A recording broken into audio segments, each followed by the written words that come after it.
If you're a woman over 50 and someone has told you, implied, or made you feel like your desire should be gone by now, like wanting connection, intimacy, passion is somehow inappropriate at your age, I need you to stop right there. Because that's a lie. A convenient lie that society tells women when they no longer fit into the narrow box of youth and conventional beauty. Your desire didn't disappear when you turned 50. It didn't vanish with menopause. It didn't die when your kids grew up, or when you got divorced, or when you noticed the first gray hair. What happened is far more interesting and far more powerful than that. Your desire transformed. And if you've been convinced that transformation means death, if you've been mourning what you think you lost instead of discovering what you gained, then this video is going to change everything for you. I'm talking to the woman who feels guilty for still wanting physical intimacy. I'm talking to the woman who's been told she's too old to want romance, too old to feel butterflies, too old to prioritize her own pleasure. I'm talking to the woman who's been invisible for so long that she's started to believe invisibility means the end of wanting and being wanted. You are not broken. You are not inappropriate. You are not too old for desire. What you are is living in a culture that profits from convincing women that their value expires, and with it, their right to want, to feel, to seek connection and pleasure and intimacy on their own terms. Here's what nobody tells you about desire after 50. It doesn't follow the same rules it did when you were 25. It doesn't look the same, feel the same, express itself the same way. And for years, you've probably been judging your current desire against an old template, wondering what's wrong with you because it doesn't match. But nothing is wrong with you. What's wrong is the template. What's wrong is a culture that only recognizes one version of desire, the version that serves male fantasy and sells products and keeps women competing for validation. They were never meant to find outside themselves. Walter Riso, the psychologist whose work I reference constantly on this channel, talks about how we confuse social conditioning with personal truth. We absorb messages from family, from media, from relationships, and we mistake those external voices for our own internal knowing. And nowhere is this more damaging than in the realm of female desire after 50. You've been conditioned to believe that desire is for the young, that wanting is unseemly in a woman your age, that sexuality and sensuality should gracefully fade into the background of your life. But desire is not something that belongs to one age group. Desire is human. It's connection, it's life force, it's the part of you that reaches toward pleasure, toward intimacy, toward feeling fully alive in your body and your relationships, and that doesn't have an expiration date. So what we're going to do in this video is dismantle the lies, explore what actually happens to desire as you age, understand the psychology of why you might feel the way you do, and reclaim what's always been yours. Because you deserve to want. You deserve to be wanted. You deserve to pursue pleasure and connection and intimacy without apology, without shame, without making yourself small to make others comfortable. And that starts with understanding what's really happening. Let me tell you about Susan, 62 years old, divorced for 8 years. Susan came to understand something profound about her own desire after she stopped trying to force it to look like it did when she was younger. For years after her divorce, she judged herself harshly. She would go on dates and feel nothing, no spark, no chemistry, and she thought something was broken inside her. She thought maybe she was just too old, too damaged, too far past her prime to feel that pull toward someone. But what Susan eventually realized was that her desire hadn't disappeared. It had become more selective, more discerning, more connected to genuine compatibility than to surface attraction or the thrill of novelty. When she met someone who actually listened to her, who was curious about her thoughts, and not just her body, who showed up consistently and treated her like a full human being, she felt desire in a way she hadn't felt in decades. It was deeper, richer, more embodied. It wasn't the frantic, desperate desire of her 20s, driven by insecurity and the need for validation. It was the desire of a woman who knows herself, who knows what she wants, who will not settle for less than genuine connection. That transformation is not a loss. That transformation is wisdom. Subscribe to this channel right now. This is Enough and Whole, where we talk about the truth of being a woman over 50, the psychology that explains your experience, and the path to choosing yourself without apology. If you're tired of toxic positivity and surface solutions, if you want real talk about real issues, this is your space. Subscribe, turn on notifications, and let's keep going. Let's start with the elephant in the room. The cultural narrative about women and desire after 50. You know this narrative well because you've been swimming in it your entire life. It goes something like this. Women are desirable when they're young. As they age, they lose their sexual currency. By 50, they should gracefully accept a diminished role, focus on being grandmothers or caretakers, and certainly not make anyone uncomfortable by expressing sexual or romantic desire. Men get distinguished, women get invisible, men get silver foxes. Women get told to age gracefully, which is code for disappear quietly. This narrative is everywhere. It's in movies where older men romance women half their age, while women over 40 barely exist. It's in advertising that sells you creams and procedures to fight aging, because aging itself is positioned as the enemy. It's in family dynamics, where your adult children are uncomfortable with the idea of you dating, as if your romantic life ended when you became their mother. It's in medical settings where doctors dismiss your concerns about intimacy or desire as normal for your age, as if normal means acceptable, as if you should just accept loss without question. And it's internalized in your own head, in the voice that tells you you're being ridiculous, that you should be past all this by now, that wanting is somehow undignified at your age. But here's what that narrative is really about. Control. It's about keeping women in their place, and that place is small and quiet and focused entirely on serving others. Because a woman who owns her desire is a woman who takes up space. She asks for what she wants. She leaves relationships that don't serve her. She pursues her own pleasure. She refuses to shrink, and that is deeply threatening to systems built on women's self-sacrifice and accommodation. The psychology here is clear. When you internalize cultural messages that shame your desire, you disconnect from your own body and your own needs. Walter Riso talks extensively about how we build identities based on external validation, and nowhere is this more evident than in women's relationship to their own sexuality and desire. You spent decades learning that your value was tied to being desired by others, particularly by men, within a very specific aesthetic framework. So when that framework no longer applies, when you're no longer young in the ways culture values, you feel like you've lost not just desirability, but the right to desire. You've confused being the object of desire with being a subject who desires. And those are two completely different things. Being the object of desire is passive. It's about being chosen, being validated, being deemed acceptable by external standards. Being a subject who desires is active. It's about knowing what you want, pursuing it, creating conditions for your own satisfaction. And here's the transformation that happens after 50 for so many women. You start to shift from object to subject. You stop waiting to be chosen and start choosing. You stop performing desirability for an audience and start experiencing desire for yourself.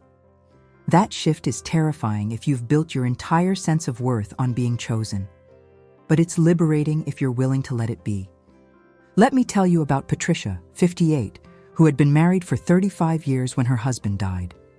Patricia spent the first year of her widowhood in grief, and understandably so. But in the second year, something unexpected happened. She started feeling desire again. Not desire for anyone specific at first, just desire as a general aliveness in her body, a want to feel connected, to experience pleasure, to be touched, and to touch. And she felt horrified by this. She thought there was something wrong with her. How could she feel desire when she was supposed to be mourning? How could she think about intimacy when her husband had barely been gone a year? Her adult children certainly didn't help. When she mentioned, very carefully, that she might be open to dating eventually, they reacted with shock and disapproval. One of her daughters actually said, "Mom, you're 58. Don't you think that's a little inappropriate?" Patricia came to understand something crucial through therapy and through her own reflection.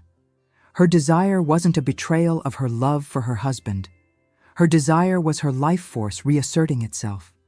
It was her body and her psyche saying, "I am still here, I am still alive. I want to feel connection and pleasure and intimacy while I'm still on this earth." That desire wasn't about replacing her husband or diminishing her grief. It was about refusing to die before she was dead. And the transformation she experienced was profound. She learned to honor both her grief and her desire, to hold space for both loss and the possibility of new connection. She learned that her desire didn't make her a bad wife or a bad mother or inappropriate. It made her human. So let's talk about what actually transforms about desire after 50, because understanding this is key to reclaiming it. The first major transformation is that desire becomes less reactive and more intentional. When you were younger, desire was often triggered by external factors. Someone attractive looked at you, you wanted to be wanted. You felt desire because someone else desired you. There was a validation loop built into it. After 50, for many women, desire becomes more internal. It's less about being desired and more about desiring. You know what feels good to you. You know what kind of connection you want. You're not performing desire for an audience. You're experiencing it for yourself. This transformation is actually a sign of psychological maturity. You've moved from external locus of control to internal locus of control. You're no longer looking outside yourself for permission to want what you want. You're granting yourself that permission. But if you've spent 50 years believing that your desire only counts if someone else validates it, this shift can feel like loss. You might think, "I don't feel desire anymore," when what's really happening is you don't feel the specific kind of desire that was tied to external validation. The desire is still there. It's just not performing for anyone anymore. The second transformation is that desire becomes more connected to genuine compatibility and emotional safety. When you were younger, you might have felt intense desire for people who were actually terrible for you. Chemistry doesn't equal compatibility, but your 25-year-old self didn't know that yet. Your 55-year-old self does. You've learned, often the hard way, that desire without respect is hollow. That intensity without consistency is chaos. That attraction without emotional safety is a recipe for pain. So your desire now is more discerning. It's not just about physical attraction. It's about the whole package: how someone treats you, how they show up, whether they're emotionally available, whether they see you as a full person. This is not pickiness, this is wisdom. Walter Riso writes about how healthy relationships require both attraction and compatibility, both chemistry and character. Your younger self might have confused desire with love, chemistry with connection. Your older self knows better. And yes, that means you might feel desire less frequently, because you're not willing to settle for surface attraction to someone who doesn't actually respect you, or see you, or treat you well. But when you do feel desire, it's real. It's grounded in something authentic. That's not loss. That's growth. Let me tell you about Karen, 64, who spent 2 years on dating apps after her divorce. She went on dozens of dates. She met men who seemed great on paper.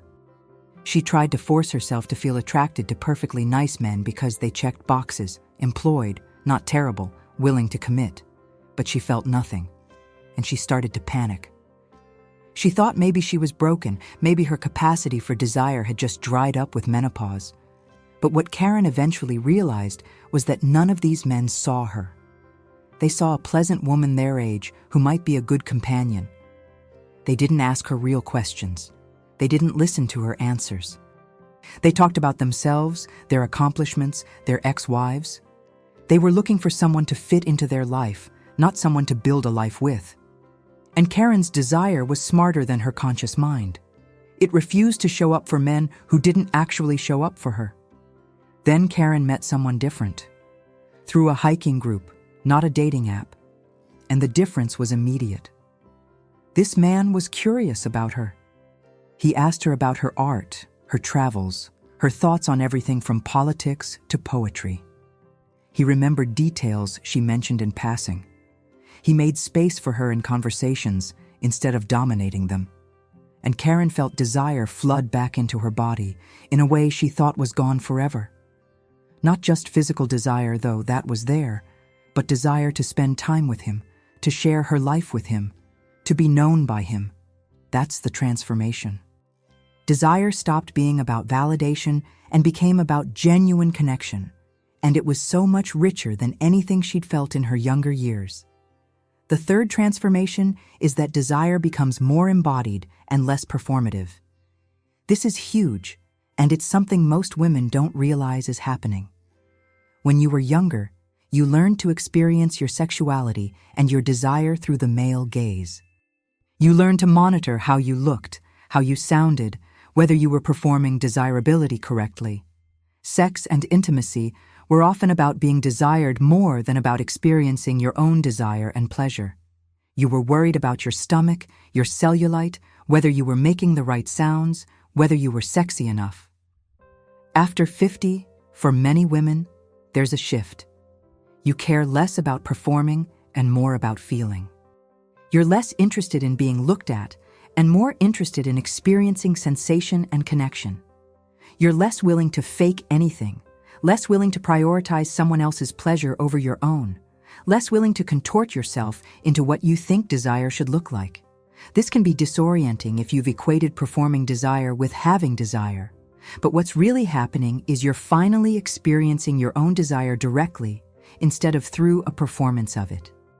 This transformation is liberation, but it requires letting go of the ways you learned to experience desire that were never actually about your experience. It requires reclaiming your body as your own, not as an object to be evaluated, but as a subject that feels and wants and experiences pleasure. And in a culture that has spent your entire life teaching you that your body exists to be looked at and judged, that's revolutionary. Lisa, 61, tells a story that illustrates this perfectly. She had been with her husband for 30 years, and their sex life had been fine. Not great, not terrible, just fine. She performed enthusiasm even when she didn't feel it. She never asked for what she wanted because she didn't want to make him feel inadequate. She focused on his pleasure and told herself her pleasure didn't matter as much. After he left her for a younger woman, Lisa was devastated. But eventually, she started dating again. And the first time she was intimate with someone new, something shifted. She realized she didn't want to perform anymore. She didn't want to have sex that was about making someone else feel good about themselves while she disconnected from her own body. So she started being honest. She said what felt good and what didn't. She asked for what she wanted. She stopped faking. And for the first time in her life, she experienced desire that was about her own pleasure and connection, not about being desired by someone else. The transformation was difficult at first. Some men didn't like it. They were uncomfortable with a woman who had clear preferences and boundaries around intimacy. But the right person, when she found him, loved it. He wanted her to feel good. He wanted her honest feedback. He wanted actual connection, not performance. And Lisa experienced desire in a way she never had before, even in her youth. She felt it in her body, in her bones, in her authentic experience, not in her performance of what desire should look like. That's the transformation. Now let's talk about the biological and hormonal aspects, because yes, they exist, but they're not the whole story, and they're certainly not the end of the story. Menopause brings changes. Hormones shift. That's biology. For some women, this means changes in desire. Maybe it's less frequent. Maybe it requires different kinds of stimulation. Maybe it's affected by physical discomfort. These are real changes that deserve acknowledgement and, if needed, medical support. But here's what culture does with this biological reality. It uses it as an excuse to declare female desire dead after menopause. It takes a real, manageable set of changes and turns them into a referendum on your worth and your right to intimacy and pleasure. The psychology here is important.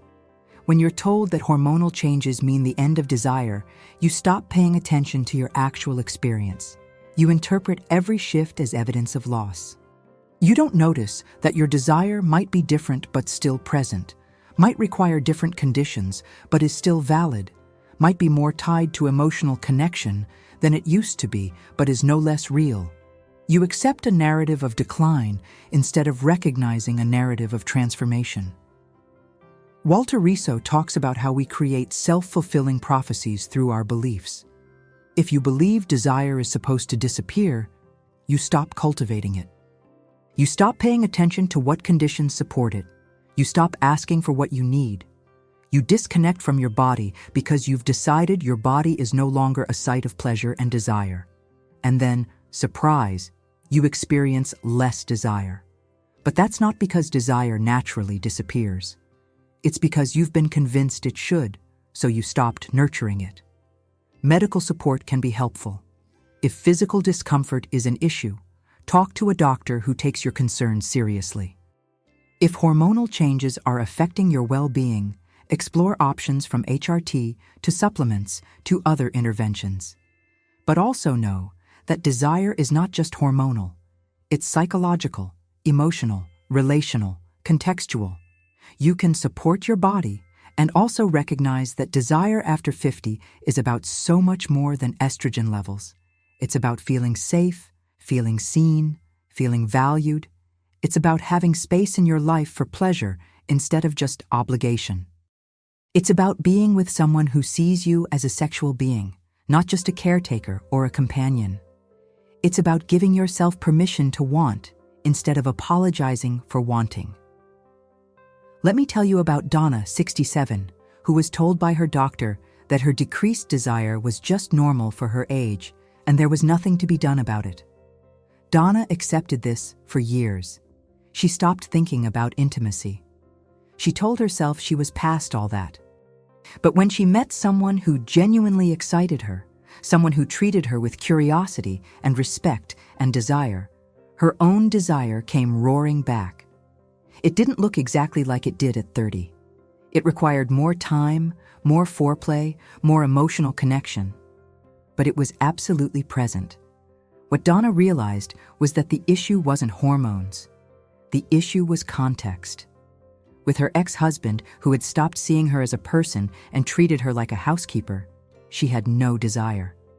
With someone who actually desired her and made her feel alive, desire showed up. The transformation wasn't about biology. It was about finally being in a situation that supported her desire instead of killing it. The fourth transformation is that desire becomes more connected to overall life satisfaction and autonomy.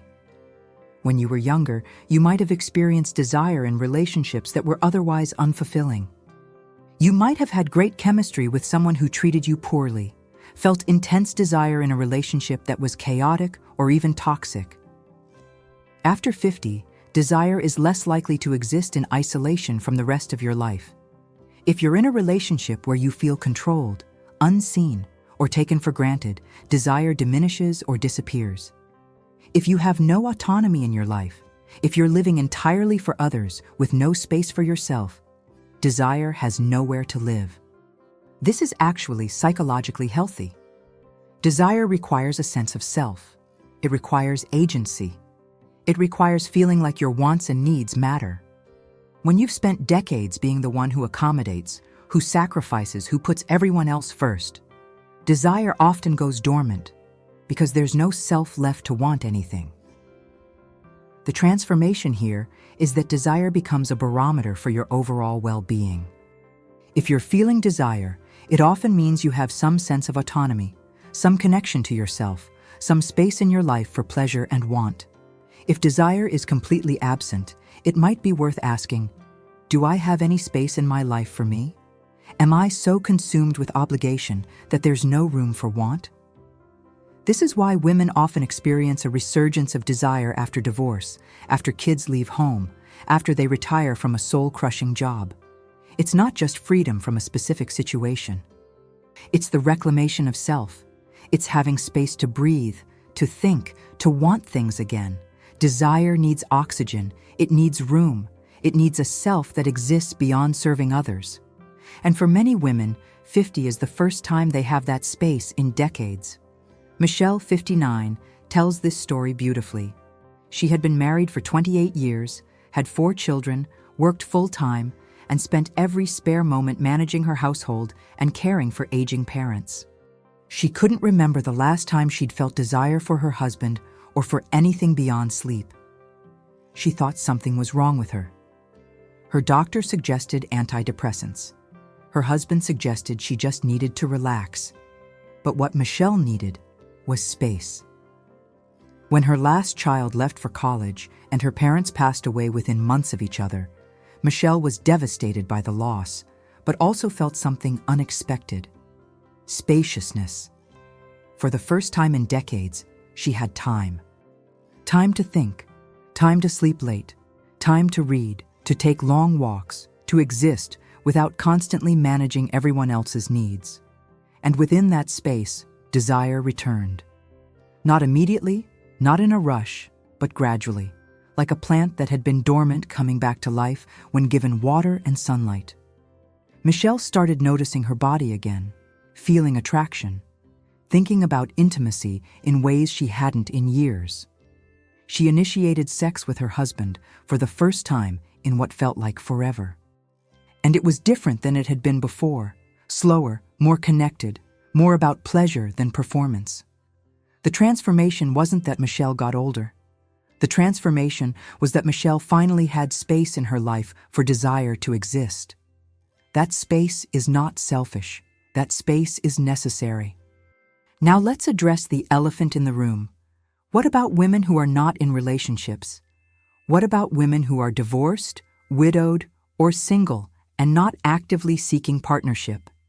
Does desire matter if you're not pursuing a relationship? Absolutely. Because desire is not just about sex or romance. Desire is life force. It's the part of you that reaches toward pleasure, toward connection, toward what feels good. It's desire that makes you want to travel, to create, to pursue friendships, to try new things. It's desire that makes you get dressed in clothes you love, that makes you pursue hobbies that light you up, that makes you say yes to experiences that excite you. When you shut down sexual or romantic desire because you've been told it's inappropriate or impossible at your age, you often shut down desire in general. You stop wanting things. You stop pursuing pleasure. You live in obligation and should instead of want and joy. And that's a loss that goes far beyond not having a romantic partner. The transformation after 50 is learning to honor all forms of desire. The desire for beauty, for pleasure, for connection, for experiences, for aliveness. You learn that desire is not dependent on being partnered. Desire is inherent to being alive. Nancy, 63, has been single for 15 years by choice. She left a difficult marriage and decided she didn't want to partner again. But Nancy is one of the most alive people you'll meet. She pursues her desires without apology. She travels to places that excite her. She takes art classes. She has a vibrant social life. She dresses in bold colors that make her happy. She flirts with people she finds attractive without needing it to go anywhere. Nancy understands that desire is not something you have to hide or apologize for just because you're not pursuing a traditional relationship. She experiences desire as a celebration of being alive, and she refuses to diminish that celebration because of her age or her relationship status. The transformation Nancy embodies is this: desire is not something that happens to you when someone else desires you. Desire is something you cultivate within yourself, something you honor, something you pursue. It's active, not passive. It's about what you want, not about being wanted. And that shift from passive to active, from object to subject, is the most powerful transformation of all. Let's talk about what kills desire after 50, because understanding this helps you protect it. The first killer is shame. When you've internalized the message that desire is inappropriate at your age, when you feel guilty for wanting intimacy or connection or pleasure, shame acts like poison to desire. You can't experience desire freely when you're simultaneously judging yourself for having it. Shame creates a constant internal conflict. I want this, but I shouldn't want this. That conflict is exhausting, and eventually, it's easier to just shut down the wanting than to keep fighting with yourself about it. Walter Riso talks extensively about how shame keeps us trapped in patterns that don't serve us. Shame about desire specifically keeps women small, keeps them disconnected from their bodies, keeps them living for others instead of for themselves. The antidote to shame is not pretending you don't feel it. The antidote is recognizing where it came from, understanding that it was installed in you by a culture that fears female autonomy, and choosing to reject it. Every time you feel shame about your desire, you can ask, whose voice is this? Is this my truth? Or is this a message I absorbed from people who benefit from my shame? The second killer of desire is exhaustion and obligation. If your entire life is structured around serving others, if you have no time or energy left for yourself, desire has nowhere to live. This is not a hormonal issue. This is a structural issue. You cannot experience desire when you're running on empty, when you're perpetually exhausted, when every moment of your day is accounted for by someone else's needs. Desire requires energy, space, mental bandwidth. It requires feeling like you have something left to give to your own wants instead of just obligations.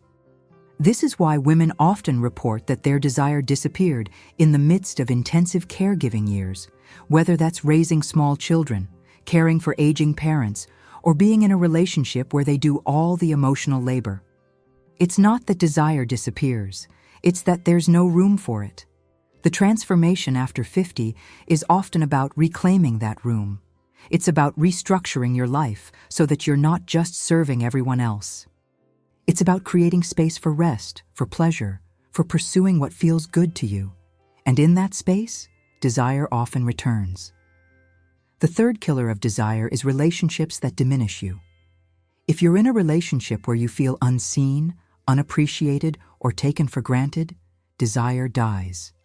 If you're with someone who treats you like a housekeeper or a caretaker instead of a partner, if you're with someone who doesn't desire you or who makes you feel like your desire is burdensome, you will lose desire for that person.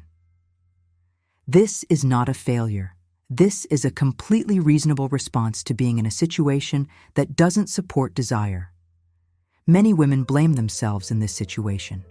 They think there's something wrong with them because they don't desire their partner anymore. But desire requires reciprocity. It requires feeling valued and seen. It requires emotional connection and respect. If those are absent, desire will be too.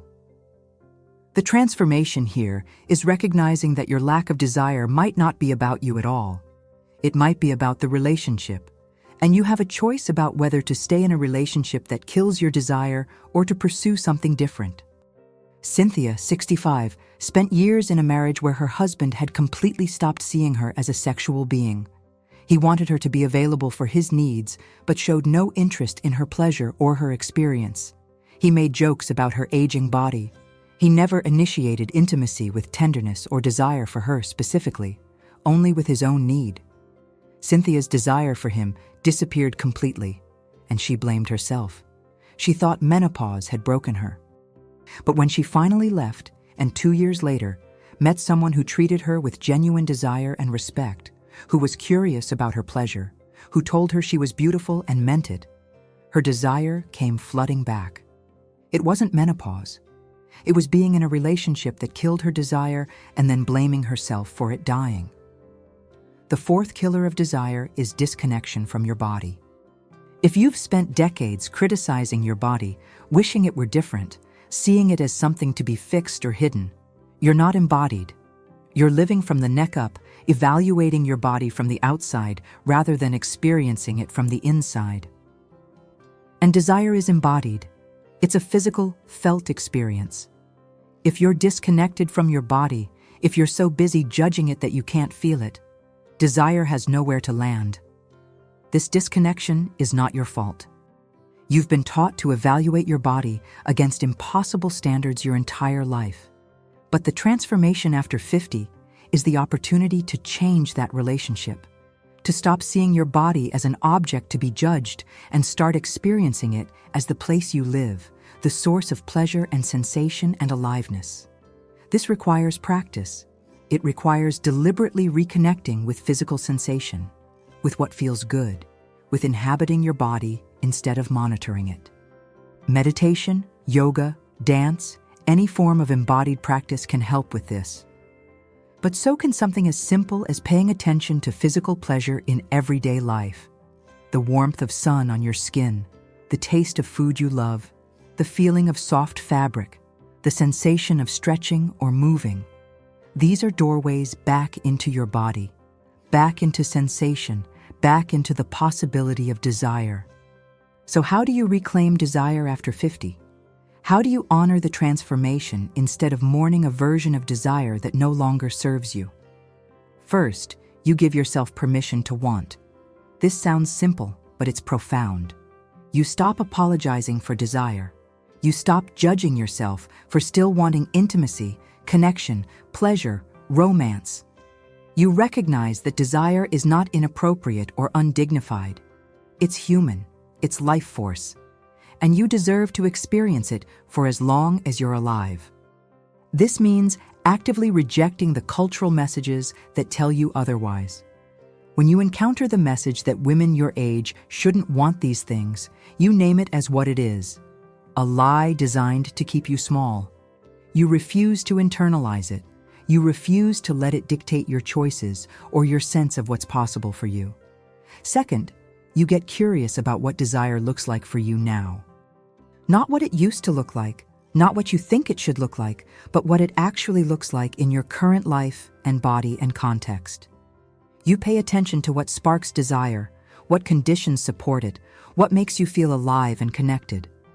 You notice that desire might not look the same as it did at 30, and instead of judging that as loss, you explore it as transformation.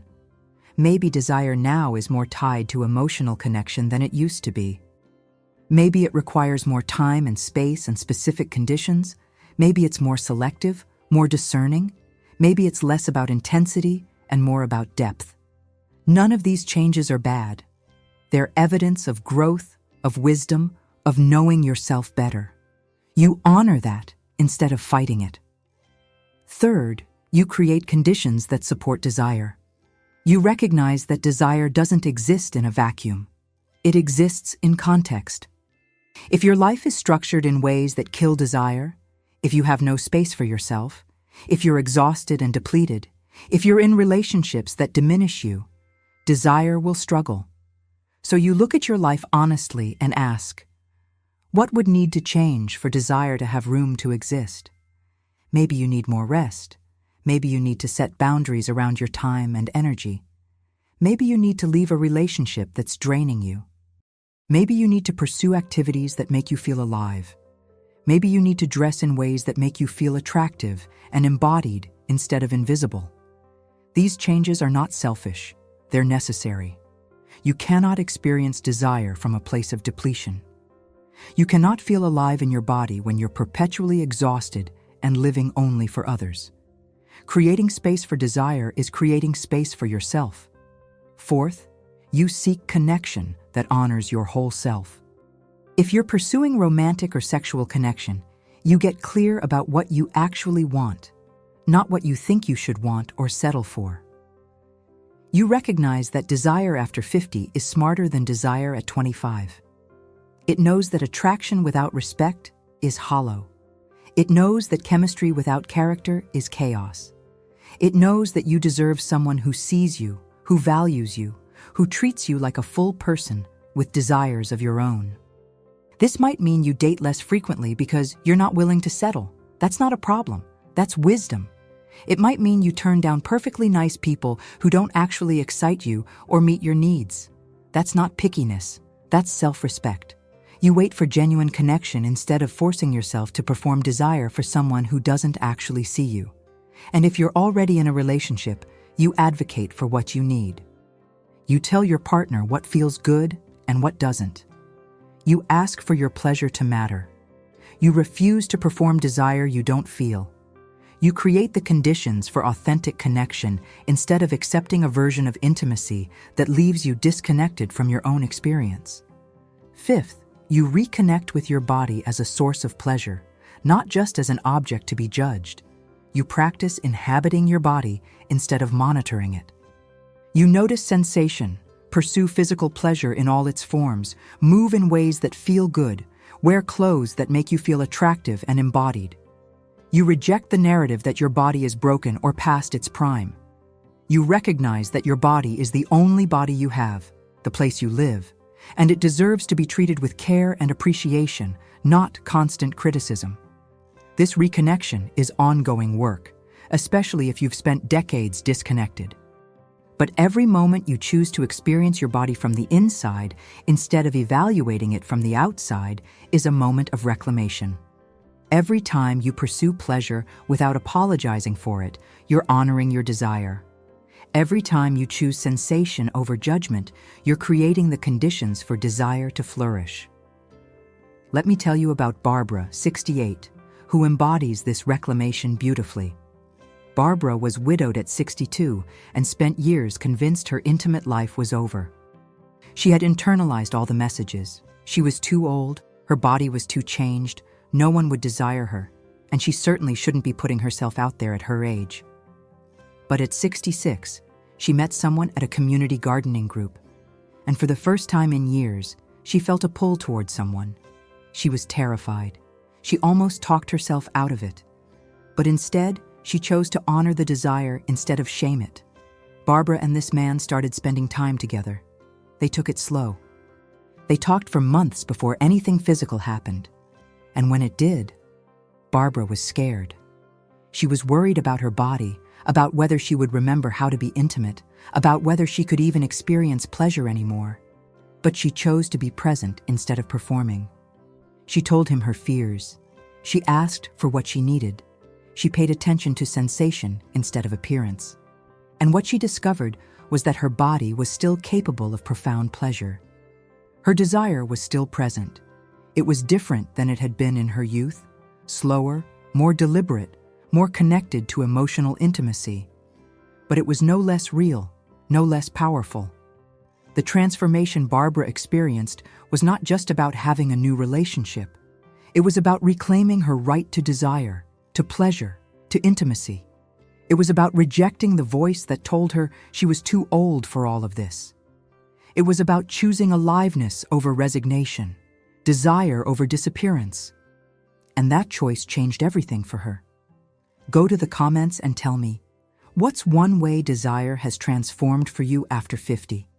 What's one lie about desire and aging that you're choosing to reject? Your story matters. Your experience matters. And there are thousands of women reading who need to know they're not alone in this. Let's talk about the relationship between desire and self-worth, because they're deeply connected. When you were younger, you might have experienced desire as validation. When someone desired you, you felt valuable. When no one was pursuing you, you felt worthless. This is not healthy desire. This is desire as external validation, desire as proof of worth. And it's incredibly fragile because it's dependent on forces outside your control. The transformation after 50 is the opportunity to separate desire from worth. Your value is not determined by whether someone else desires you. Your worth is inherent. And your own desire, your own capacity to want and feel and pursue pleasure and connection is valuable in itself. It doesn't require someone else's validation. This shift is profound because it means you stop seeing desire as something you need to earn through being desirable enough. You start seeing desire as something you experience because you're alive and human. This doesn't mean attraction and being desired don't matter. They do. but they're not the source of your worth. When someone desires you, it's lovely. It's affirming. But your value doesn't depend on it. And your own desire, your own capacity to want and feel and pursue connection is valid whether or not it's reciprocated. You want what you want. You feel what you feel. That's enough. You don't need permission from someone else's desire to honor your own. This transformation is particularly powerful for women who spent their youth chasing validation through being desired. You learn that the frantic pursuit of being wanted was actually keeping you from experiencing your own wanting. You learn that performing desirability was a distraction from embodying desire. And you learn that the most powerful form of desire is the kind that comes from within, that's not dependent on external validation, that honors your own experience above all else. Walter Riso writes about the difference between healthy and unhealthy dependency in relationships. Unhealthy dependency means your sense of self is entirely contingent on someone else's feelings and actions. Healthy interdependence means you have a strong sense of self and you choose connection from that place of wholeness. The same applies to desire.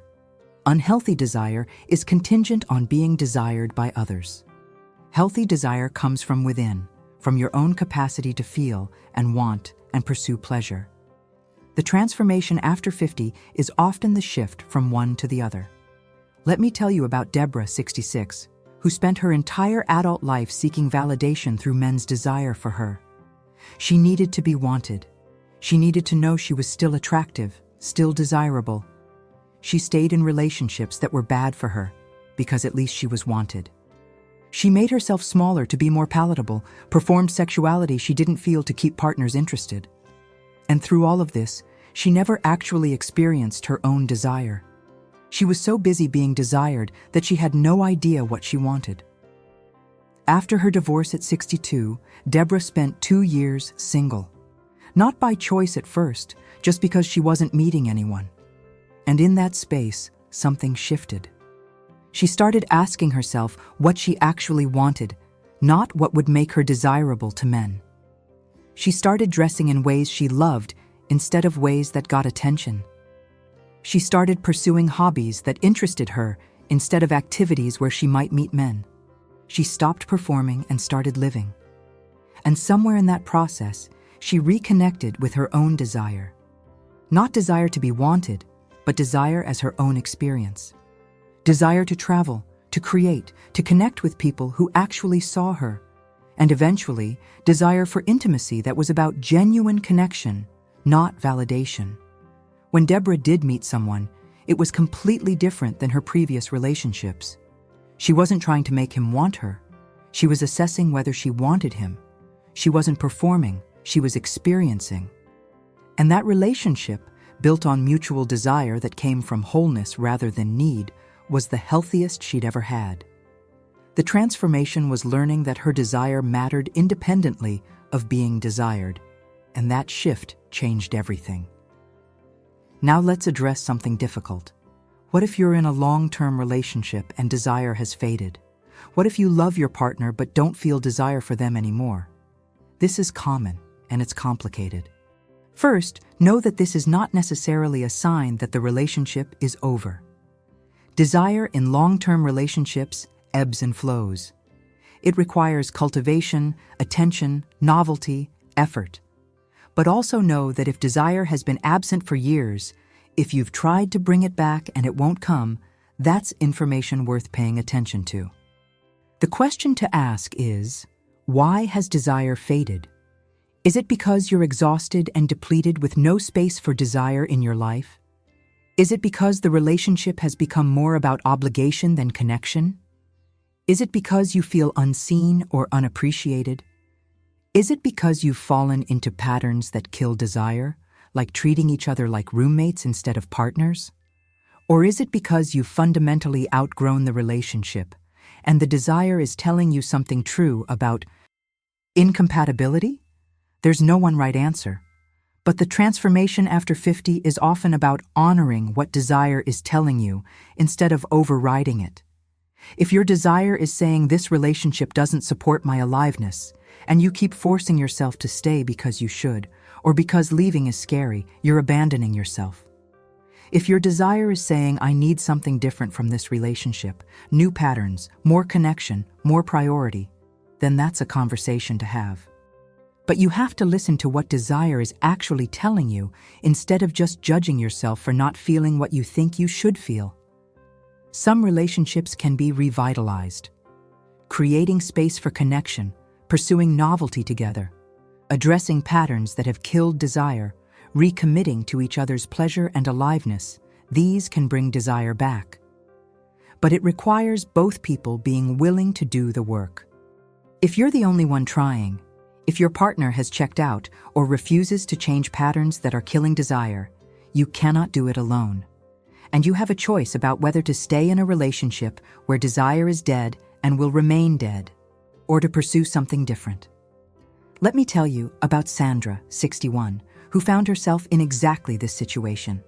She had been married for 35 years, and somewhere around year 25, desire died. She told herself it was normal, that all long-term relationships lose passion, that stability was more important. But by 60, she realized she was deeply unhappy. She didn't just lack desire for her husband, she lacked desire for life. She was going through motions, living on autopilot, feeling nothing. And she knew something had to change. Sandra suggested couples therapy. Her husband refused. Sandra suggested they take a trip together, try new things, create space for connection. He said they were fine as they were. Sandra realized he was content with a marriage that was essentially a business partnership, but she was not. She wanted to feel alive. She wanted connection. She wanted desire, both hers and to be desired. And she had to make a choice, stay in safety without aliveness or pursue aliveness even though it was terrifying. Sandra chose to leave. It was the hardest thing she'd ever done.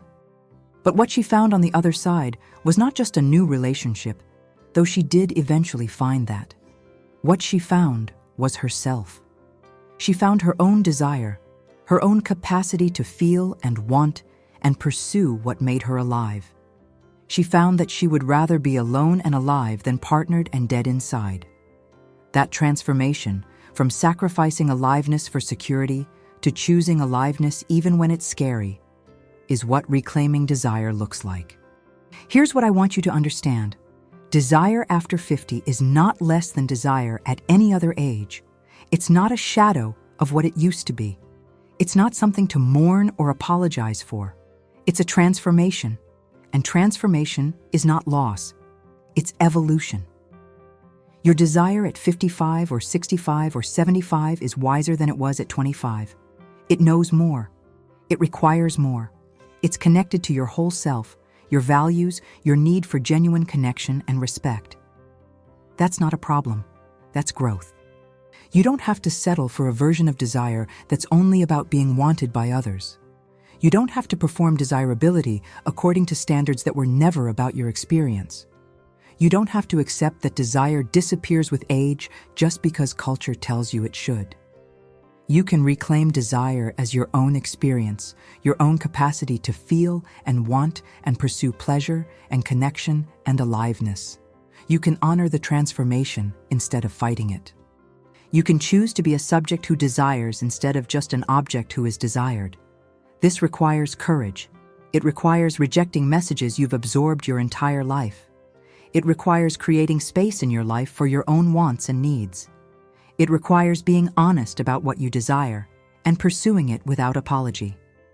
It requires reconnecting with your body as a source of pleasure. It requires choosing relationships and situations that support your aliveness instead of kill it.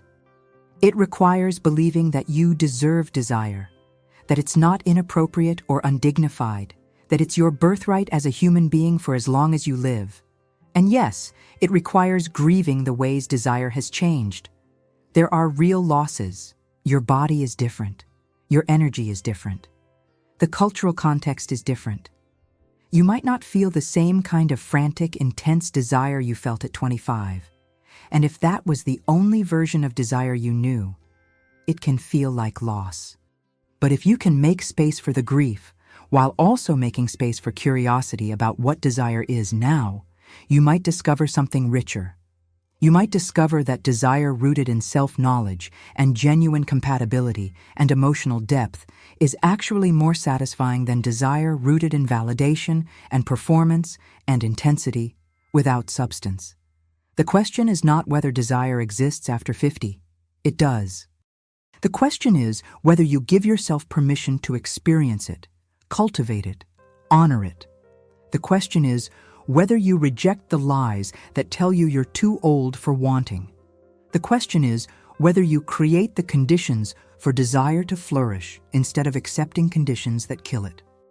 The question is whether you choose aliveness over resignation, your own experience over external judgment, your right to pursue pleasure and connection over the comfortable lie that you should just be grateful for what you have. Subscribe if you haven't yet. This is Enough and Whole, where we tell the truth about being a woman over 50, where we reject toxic positivity and surface solutions, where we talk about psychology, about real change, about choosing yourself without apology. Share this video with a woman who needs to hear that her desire matters, that it didn't die, that it transformed into something potentially more powerful than it ever was. Leave a comment with your story, your transformation, your reclamation. Because when we tell the truth together, when we refuse to accept the lies culture tells us about our worth and our desires and our right to aliveness, we create space for all of us to be free. You are not too old for desire. You are not inappropriate for wanting intimacy and connection and pleasure. You are not broken if your desire doesn't look like it did at 25. You are transforming. And that transformation, if you honor it instead of fight it, if you cultivate it instead of shame it, if you create space for it instead of deny it, is where your power lives. Choose yourself. Choose aliveness. Choose desire. Not because someone else desires you, but because you are alive and human and deserving of feeling fully alive in your body and your relationships for as long as you're on this earth. That is your right. That has always been your right, and it's time to claim it.